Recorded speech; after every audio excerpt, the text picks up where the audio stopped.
Ayan, hello po sa ating lahat. Kahit na ano pong paliwanag ni Jomar sa kanyang live ay may ilang Jomcar na hindi nga po naniniwala. Ika nga po nila may lamat na daw po. At rinig na rinig daw po nila sa video. So malaking tulong nga ba itong BTS? Or pampagulo lamang po ito? Ano sa tingin po ninyo? I-comment nyo po dyan. Kasi rinig na rinig daw po yung babe or B.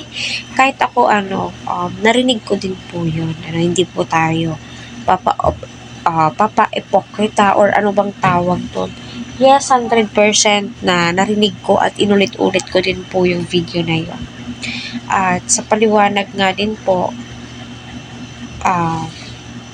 lahat daw po na barkada niyang babae or I don't know, ay beb po talaga yung tawagan po nila, be. So naniniwala ba kayo sa mga sinabi ni Jomar? Mula kasi ako sa katayuan ni Jomar at ayoko naman pong humakbang na pangunahan siya.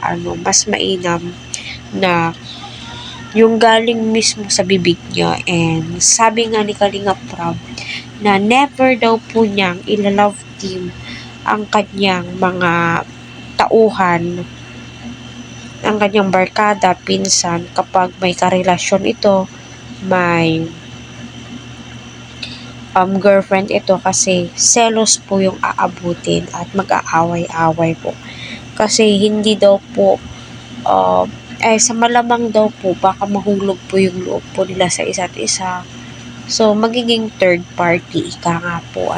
So para sa akin ang hirap as a supporters and viewers po ng Kalingap. Yes, narinig ko po talaga,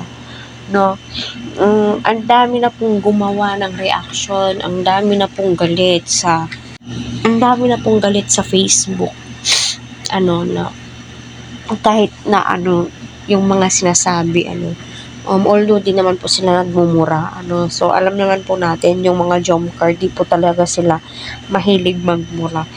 So sabi pa nila, wait po nila yung confirmation kung ano nga ba yung totoo.